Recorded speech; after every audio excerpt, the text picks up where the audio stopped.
Hello दोस्तों, नमस्कार। स्वागत है आपके अपने यूट्यूब चैनल संजय टेक्निकल @21 में। आज की इस वीडियो में हम NPCIL, इसरो, BARC एग्ज़ाम्स के लिए कुछ स्पेशल क्वेश्चंस का डिस्कशन करने वाले हैं। तो यह क्वेश्चंस आप लोगों को काफ़ी हेल्प करेंगे आपके आने वाले एग्ज़ाम में। तो आई होप वीडियो आपको अच्छी लगेगी और आज की इस वीडियो के माध्यम से फिटर ट्रेड से संबंधित बहुत सारी नई चीज़ें आपको सीखने को मिलेंगी। तो चलिए आज की इस वीडियो को शुरू करते हैं। आज का हमारा सबसे पहला प्रश्न है, प्राथमिक चिकित्सा में प्रयुक्त शब्द ABC में ए का अर्थ एयरवे होता है। तो याद रखिएगा, जो हम फर्स्ट एड में जो हम ABC यूज़ करते हैं, प्राथमिक चिकित्सा में हम ABC जो शब्द यूज़ करते हैं उसमें ए का अर्थ होता है एयरवे और बी का अर्थ होता है ब्रीदिंग, ठीक है, और सी का अर्थ होता है सर्कुलेशन, ठीक है। तो कोई भी एक्सीडेंट होती है तो सबसे पहले हम इन चीज़ों को ध्यान रखते हैं, एयरवे, ब्रीदिंग और सर्कुलेशन का। तो इसमें आपका एयरवे आपका राइट आंसर होगा। जितने भी क्वेश्चन हैं हमने वन लाइनर की फॉर्मेट में रखने की कोशिश की है ताकि कम से कम आपका समय कंज्यूम हो और अधिक से अधिक क्वेश्चन आप जो है रिवाइज कर सकें। चलिए अब अगले क्वेश्चन की तरफ बढ़ते हैं। अगला क्वेश्चन है, अग्निशामक यंत्र एक एक्टिव फायर प्रोटेक्शन डिवाइस है। तो अग्निशामक जो होते हैं आपके अलग अलग प्रकार के होते हैं, जैसे कि सोडा एसिड एक्सटिंग्विशर। यह जो है आपके लकड़ी, पेपर, कपड़े, इन सभी पदार्थों से लगी हुई आग को बुझाने के लिए हम सोडा एसिड एक्सटिंग्विशर का प्रयोग करते हैं। और इसके साथ ही आपका फोम एक्सटिंग्विशर होता है जो कि ऑयल वगैरह से लगी हुई आग को बुझाने के लिए प्रयोग किया जाता है। इसके साथ ही कार्बन डाइऑक्साइड एक्सटिंग्विशर यूज़ किया जाता है और ड्राई पाउडर एक्सटिंग्विशर यूज़ किया जाता है। तो अलग अलग प्रकार की आग को बुझाने के लिए हम अलग अलग प्रकार के फायर एक्सटिंग्विशर का प्रयोग करते हैं। तो ये भी आपको याद रखना है। अग्निशामक यंत्र क्या है? एक फायर प्रोटेक्शन डिवाइस है, यानी कि आग से सुरक्षा प्रदान करने वाली एक क्या है, डिवाइस है। चलिए हम अगले क्वेश्चन की तरफ बढ़ते हैं। अगला क्वेश्चन है, स्मोक डिटेक्टर धुआं उपस्थित होने पर फायर अलार्म की घंटी बजाता है। तो इंडस्ट्री में जो होते हैं, किसी भी प्रकार के एक्सीडेंट से बचने के लिए हम जगह जगह पे स्मोक डिटेक्टर जो है इंस्टॉल किए जाते हैं, जिसके माध्यम से अगर किसी भी प्रकार की कोई प्रॉब्लम होती है, ठीक है, तो अगर किसी वहाँ से अगर कोई धुआं रिलीज़ होता है, आग लगने की कोई कंडीशन पैदा होती है, तो ये अलार्म बजा देता है, ठीक है। तो स्मोक डिटेक्टर का कार्य क्या होता है? तो धुआं उपस्थित होने की कंडीशन में अलार्म या अलर्ट जारी करता है। ये आपको याद रखना है। नेक्स्ट क्वेश्चन है, दुर्घटना से पीड़ित व्यक्ति की यदि नब्ज नहीं चल रही है तो CPR की व्यवस्था करनी चाहिए, ठीक है। अगर कोई अगर वर्कशॉप में किसी प्रकार की एक्सीडेंट हो जाती है तो हम ये देखते हैं कि सबसे पहला प्रोसीजर फॉलो करते हैं ABC, उसके बाद CPR का मतलब होता है कार्डियोपुल्मोनरी रेसिपिरेशन, ठीक है। तो ये आपको याद रखना है कि हम उसकी जो है सर्कुलेशन की जो माध्यम है, सर्कुलेशन का जो, उसको हम चेक करते हैं। तो ये भी आपको याद रखना है कि दुर्घटना से पीड़ित व्यक्ति की यदि नब्ज चल रही है तो CPR की व्यवस्था करनी चाहिए, ठीक है। तो ये इसमें आपका ये ऑप्शन सही हो जाएगा। चलिए अगले क्वेश्चन की तरफ बढ़ते हैं। अगला क्वेश्चन है, 1 किलोमीटर 0.622 मील के बराबर होता है। तो ये भी क्वेश्चन आपसे इस प्रकार के क्वेश्चन एग्जाम में पूछे जाते हैं यूनिट से संबंधित। तो आपको याद रखना है कि 1 किलोमीटर, ठीक है, यह जो बराबर होता है आपके 0.622 मील के बराबर होता है। और यही क्वेश्चन अगर आपसे मील से संबंधित पूछता है कि 1 मील बराबर कितना होता है, तो याद रखेंगे कि 1 मील बराबर होता है 1.6093 किलोमीटर, ठीक है, यानी कि लगभग 1600 मीटर के बराबर होता है आपका 1 मील। तो ये भी आपको याद रखना है। नेक्स्ट क्वेश्चन है 6 नंबर का, यूनिवर्सल वेवर प्रोटेक्टर के कार्य करने का सिद्धांत है। तो ये किसके समान होता है? तो यूनिवर्सल जो वेवर प्रोटेक्टर होता है ये आपका वर्नियर वेवर प्रोटेक्टर के सिद्धांत पे ही कार्य करता है। और इसकी लिस्ट काउंट की बात करें तो ये 5 मिनट होता है। ये भी आपको याद रखना है, ठीक है।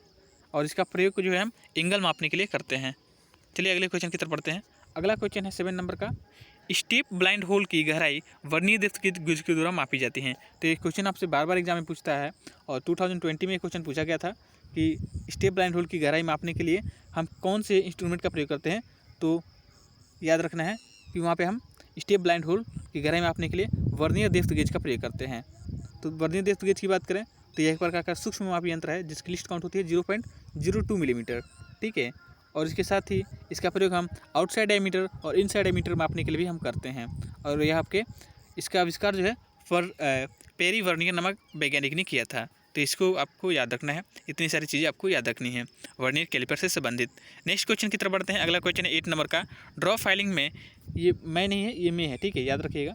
ड्रॉ फाइलिंग में स्ट्रोक की दिशा फाइल के अक्ष के लंब रूप में होती है। तो ये भी क्वेश्चन आपसे एग्जाम पूछा जाता है कि किस फाइलिंग में फाइल की स्ट्रोक की दिशा लंबवत रखी जाती है। तो फाइल को लंबवत रखा जाता है स्ट्रोक फाइलिंग में, ठीक है। तो ये आपको याद रखना है। अगले क्वेश्चन की तरफ बढ़ते हैं। शैलॉक बॉन्ड ई अक्षर से निर्देशित किए जाते हैं। तो बॉन्ड जो होते हैं ये भी आपके अलग अलग प्रकार के यूज होते हैं और अलग अलग प्रकार के होते हैं। बॉन्ड का प्रयोग मुख्यतः जो आपके क्या करते हैं, उसको जो ग्रेन्स होते हैं ग्राइंडिंग व्हील में, उसको पकड़ने के लिए हम बॉन्ड का प्रयोग करते हैं। जैसे कि शैलॉक बॉन्ड है, रेजनॉइड बॉन्ड है, ठीक है। ये आपके अलग बॉन्ड के प्रकार होते हैं। तो आपको याद रखना है कि शैलॉक बॉन्ड को हम ई अक्षर से निर्देशित करते हैं, यानी कि उसका संकेत होता है ई। नेक्स्ट क्वेश्चन है 10 नंबर का। एल्युमिनियम की थ्रेडिंग करते समय पैराफिन या मिट्टी का तेल का प्रयोग किया जाता है। तो ये भी क्वेश्चन आपसे बार बार एग्जाम में पूछा जाता है कि एल्युमिनियम की थ्रेडिंग करते समय कूलेंट के रूप में किसका प्रयोग करते हैं। तो मिट्टी का तेल या पैराफिन आपका राइट आंसर हो जाएगा। इसके साथ ही एक बहुत ही पॉपुलर और रिपीटेड क्वेश्चन पूछा जाता है कि कास्ट आयरन की फाइलिंग करते समय, कास्ट आयरन की मशीनिंग करते समय किस कूलेंट का प्रयोग करते हैं। तो यहाँ पे आपका राइट आंसर होगा ड्राई एयर, ठीक है। क्योंकि कास्ट आयरन में सॉलिड ग्रेफाइट पाया जाता है, इस वजह से हम, और ग्रेफाइट जो है आपका लुब्रिकेंट का ही रूप है, इस वजह से हम कास्ट आयरन में किसी प्रकार के लुब्रिकेंट का प्रयोग नहीं करते हैं। चलिए अब अगले क्वेश्चन की तरफ बढ़ते हैं। अगला क्वेश्चन है 11 नंबर का। 11 नंबर क्वेश्चन पूछा गया है, रिमिंग करते समय चैटरिंग को कम करने के लिए रिमर के दांतों की स्पेसिंग असमान रखी जाती है। तो ये भी क्वेश्चन आपसे एग्जाम में पूछा जाता है कि रिमिंग करते समय रिमर के दांतों की स्पेसिंग असमान रखी जाती है, क्यों? तो चैटरिंग को कम करने के लिए, कि ताकि ज़्यादा से ज़्यादा चैटरिंग को कम किया जा सके, फ्रिक्शन को कम किया जा सके। तो इसको आपको याद रखना है। अगला क्वेश्चन है 12 नंबर का। 12 नंबर क्वेश्चन पूछा गया है, parting of grinding wheel rubber bond से बनाया जाता है। तो सबसे पहले तो क्वेश्चन आपसे एग्जाम में पूछा जाता है कि पार्टिंग ऑफ क्या है। तो ये ग्राइंडिंग व्हील का ही एक प्रोसेस है, ठीक है। और इसमें क्या होता है कि जॉब को हम 2 भागों में काटते हैं। इसके साथ ही याद रखिएगा, यह रबर बैंड व्हील से बनाया जाता है। रबर बैंड से बॉन्ड से बनाया जाता है, बैंड नहीं है, बॉन्ड है, रबर बॉन्ड, ठीक है, BOND। बॉन्ड का काम क्या होता है? तो यह वेसिकल को आपस में जोड़ने का कार्य करता है, जिससे वेसिकल जो है मेटल को काट सके। नेक्स्ट क्वेश्चन की तरफ बढ़ते हैं। अगला क्वेश्चन है 13 नंबर का आपका। ऑक्सीजन से भरे सिलेंडर को पहचानने के लिए कलर कोड काला रंग है, ठीक है। तो जो सिलेंडर आपके वेल्डिंग शॉप में प्रयोग किए थे, एक ऑक्सीजन और एक स्टीलिन। ऑक्सीजन सिलेंडर का जो रंग होता है वो काले रंग का होता है, जबकि स्टीलिन सिलेंडर की बात करें तो इसका जो रंग होता है वो मैरून कलर का होता है, ठीक है। ये भी आपको याद रखना है, क्योंकि क्वेश्चन आपसे एग्जाम में पूछा जाता है। स्टीलिन सिलेंडर का रंग कैसा होता है? तो मैरून, और ऑक्सीजन सिलेंडर का रंग काला होता है। स्टीलिन सिलेंडर में आपकी लेफ्ट हैंड थ्रेड बनी रहती है, जबकि उसमें आपका जो ऑक्सीजन सिलेंडर होता है उसमें राइट हैंड थ्रेड बनी रहती है। चलिए अगले क्वेश्चन की तरफ बढ़ते हैं। अगला क्वेश्चन है, आर्क वेल्डिंग करते समय इलेक्ट्रिशियन से बचने के लिए गीले स्थान पर खड़ा नहीं होना चाहिए। तो यानी कि अब आर्क वेल्डिंग कर रहे हैं तो उसमें आपको किसी प्रकार की शॉक से बचने के लिए हम गीले स्थान पर नहीं, हमें खड़ा होना चाहिए, ठीक है। नेक्स्ट क्वेश्चन की तरफ बढ़ते हैं। इंटरफेरेंस फीट में होल की साइज शाफ्ट की साइज अपेक्षा बड़ी होती है। इंटरफेरेंस फीट में होल की साइज अपेक्षा शाफ्ट की बड़ी होती है। यहाँ पे क्वेश्चन थोड़ा सा मिसटाइप हो गया है। क्वेश्चन होगा आपका, इंटरफेरेंस फीट में होल का साइज शाफ्ट की साइज से क्या होता है? बड़ा होता है। तब वहाँ पे क्या होगा? इंटरफेरेंस फीट होगा, ठीक है। क्लीयरेंस फीट में क्या होता है?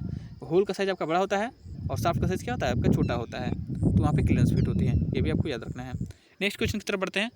पोस्ट फीट और पुश फीट ट्रांजिशन फीट के उदाहरण हैं। तो ये भी क्वेश्चन आपसे एग्जाम में बार बार पूछे जाते हैं फीट से संबंधित। फीट आपके मुख्यतः 3 प्रकार के होते हैं, याद रखना है। क्लीयरेंस फीट, ट्रांजिशन फीट और इंटरफेरेंस फीट, ये 3 आपके फीट के प्रकार होते हैं। और फोर्स फीट और पुश फीट या ट्रांजिशन फीट के उदाहरण है, ये आपको याद रखना है। चलिए अगले क्वेश्चन की तरफ बढ़ते हैं। अगला क्वेश्चन है, विचलन किसी साइज व उसके अनुरूप बेसिक साइज के बीजगणितीय अंतर है। तो डेविएशन क्या होता है? तो किसी साइज और उसके अनुरूप बेसिक साइज के बीजगणितीय अंतर को हम क्या कहते हैं? डेविएशन कहते हैं। तो ये भी आपको याद रखना है। मैं आज की इस वीडियो में केवल आपके क्वेश्चन का रिवीजन कर रहा हूँ, ताकि आपके कम से कम समय में आपके अधिक से अधिक क्वेश्चन रिवीजन हो जाए, ठीक है। आई होप वीडियो आपको पसंद आ रही होगी, और वीडियो पसंद आ रही हो तो प्लीज़ वीडियो को लाइक कर, और चैनल पे पहली बार विजिट कर रहे हैं तो चैनल को सब्सक्राइब कर लीजिएगा। आगे आपको फीडर ट्रेड से संबंधित और भी बहुत सारी चीज़ें सीखने को मिलेंगी इस चैनल से, तो चैनल के साथ में बने रहें और सीखते रहें। चलिए अगले क्वेश्चन की तरफ बढ़ते हैं। अगला क्वेश्चन है 18 नंबर का।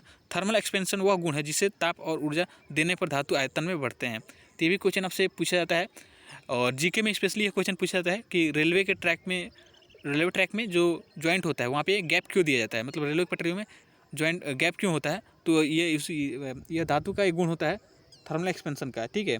तो क्योंकि आपके मेटल जो आपके रेलवे ट्रैक होते हैं वो आपके मेटल के बनाए जाते हैं, तो गर्मियों के दिनों में ये क्या होते हैं? उष्मा पाकर के ये क्या होता है? फैलते हैं, तो आपके जॉइंट क्या होता है? जुड़ जाता है। और ठंडी में क्या होता है? ये सिकुड़ जाता है, तो ये अलग हो जाते हैं, ठीक है। तो किसी प्रकार की बेंडिंग ना हो रेलवे ट्रैक में, एक्सीडेंट ना हो, क्योंकि अगर वो ठंडियों में क्या होगा? सिकुड़ जाएगा, और गर्मियों में क्या होगा? फैल जाएगा। तो क्या होगा, वो रेल के वगैरह जो आपके जो ट्रैक है वो आपके मुड़ जाएंगे और इससे क्या हो सकती है, एक्सीडेंट हो सकता है। इसी एक्सीडेंट से बचने के लिए हम क्या करते हैं, रेलवे ट्रैक के बीच दो जहाँ पे जॉइंट होते हैं वहाँ पे हम क्या करते हैं, थोड़ी सी गैप दे देते हैं, ठीक है। तो ये भी आपको याद रखना है कि थर्मल एक्सपेंशन वो गुण है जिससे ताप और ऊर्जा देने पर धातु आयतन क्या होते हैं, फैलते हैं। इसके साथ ही धातु से संबंधित बहुत सारे क्वेश्चन आपसे एग्जाम पूछे जाते हैं, तो याद रखिएगा। जैसे कि मेलिएबिलिटी, डक्टिलिटी, ठीक है। तो मेलिएबिलिटी का गुण होने की वजह से धातुओं की आपके जो है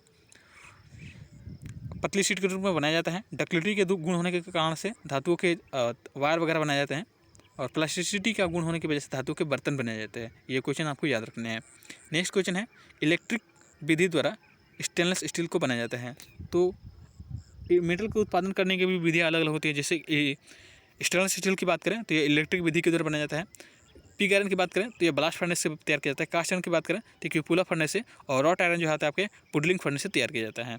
तो मेटल को तैयार करने की भट्टी जो होती है, फर्नेस जो होती है, अलग अलग प्रकार की होती है। ये सभी आपको याद रखना है। नेक्स्ट क्वेश्चन की तरफ बढ़ते हैं। 20 नंबर क्वेश्चन है आपका, ब्लास्ट फर्नेस में लोहा निकालने की विधि को स्मेल्टिंग कहते हैं। तो ब्लास्ट फर्नेस से जो लोहा निकालने की विधि होती है उसे हम स्मेल्टिंग कहते हैं। और ब्लास्ट फर्नेस के तापमान को मापने के लिए हम पायरोमीटर का प्रयोग करते हैं। यह भी आपको याद रखना है। नेक्स्ट क्वेश्चन है, हाई विस्कोसिटी वाला तेल जो होता है मोटा होता है। ये भी आपको याद रखना है कि जिस तेल की विस्कोसिटी हाई होगी वो अधिक मोटा होगा, और जिसकी विस्कोसिटी लो होगी वह क्या होगा, पतला होगा। नेक्स्ट क्वेश्चन है, लुब्रिकेशन की 3 विधियाँ हैं, ग्रेविटी फीड, फोर्स फीड और स्प्लैश फीड। तो ये आपकी लुब्रिकेशन की 3 विधियाँ हैं, आपको भी याद रखना है। इसके साथ ही आपको याद रखना है कि लुब्रिकेंट जो होते हैं आपके 3 प्रकार के होते हैं, सॉलिड, सेमी सॉलिड और लिक्विड। सबसे अधिक और बार बार रिपीट होने वाला क्वेश्चन है, क्या कहते हैं उसको, ग्रीस कौन सा लुब्रिकेंट है, तो सेमी सॉलिड लुब्रिकेंट का उदाहरण है। ग्रेफाइट की बात करें तो सॉलिड लुब्रिकेंट का उदाहरण है। और जो आपके लॉर्ड ऑयल होते हैं वो आपके लिक्विड लुब्रिकेंट के उदाहरण हैं। नेक्स्ट क्वेश्चन की तरफ बढ़ते हैं। 23 नंबर का 23 नंबर क्वेश्चन है, मशीन को स्मूथ स्पीड देने और उनका जीवन काल बढ़ाने के लिए ओवरहॉलिंग की जाती है। तो मशीनों की ओवरहॉलिंग की जा सकती है ताकि उसकी परफॉर्मेंस को बढ़ाया जा सके, उसकी लाइफ साइकिल को बढ़ाया जा सके। ये भी आपको याद रखना है। नेक्स्ट क्वेश्चन की तरफ बढ़ते हैं। 24 नंबर क्वेश्चन है हमारा, स्टेडी रेस्ट पतले लंबे जाप को अतिरिक्त आश्रय देने के लिए प्रयुक्त की जाती हैं। तो स्टेडी रेस्ट जो होती है ये आपका एक लेग्थ एक्सेसरीज की तरह है आपका, और यह जो है आपके पतले और लंबे जाप को अतिरिक्त सपोर्ट प्रदान करने के लिए प्रयोग की जाती हैं। तो ये भी आपको याद रखना है। नेक्स्ट क्वेश्चन है 25 नंबर का, और आज की इस वीडियो का अंतिम क्वेश्चन है 25 नंबर, स्वेवियल वी सेंटर का प्रयोग जब के आर पार ड्रिल होल करने के लिए प्रयोग किया जाता है। तो ये भी मोस्ट इंपॉर्टेंट क्वेश्चन है, और इसको आपको याद रखना है कि स्वेवियल वी सेंटर का प्रयोग जब के आर पार ड्रिल होल करने के लिए किया जाता है। तो यह जो 25 क्वेश्चन थे जो आज की इस वीडियो में हमने डिस्कस किए हैं। आई होप वीडियो आपको अच्छी लगी होगी, और वीडियो अच्छी लगी हो तो प्लीज़ वीडियो को लाइक कर, चैनल पे पहली बार विजिट कर रहे हैं तो चैनल को सब्सक्राइब कर लीजिएगा। मैं अब कोशिश कर रहा हूँ कि जितना भी टाइम आपके पास बचा है उस समय में अधिक से अधिक क्वेश्चंस आप लोगों के साथ में शेयर किया जाए, ताकि आप किसी भी एग्जाम को इजीली क्रैक कर सकें। तो कंटेंट हमारे पास काफ़ी है और अच्छे ऑथेंटिक कंटेंट है, क्योंकि हमारे पास निमी और एशियंस की बुकें उपलब्ध है। तो मैं उन बुकों से जो है क्वेश्चन तैयार करता हूँ और आप लोगों के साथ में शेयर करता हूँ। और मैं पुनः एक बार आपसे रिक्वेस्ट करूँगा कि प्लीज़ चैनल अभी नया है और आप लोग हमारी मदद करें इस चैनल को ग्रो करने के लिए। कंटेंट की यहाँ पे कोई कमी नहीं है, और अच्छे ऑथेंटिक कंटेंट आपको मिलेंगे जो आपकी हेल्प करेंगे आपको एग्जाम को क्रैक करने के लिए। तो पुनः आप सभी लोगों को वीडियो को लास्ट में तक देखने के लिए धन्यवाद। मिलते हैं नेक्स्ट वीडियो में, और वीडियो अच्छी लगी तो प्लीज़ वीडियो को लाइक करके चैनल को सब्सक्राइब कर लीजिएगा। धन्यवाद।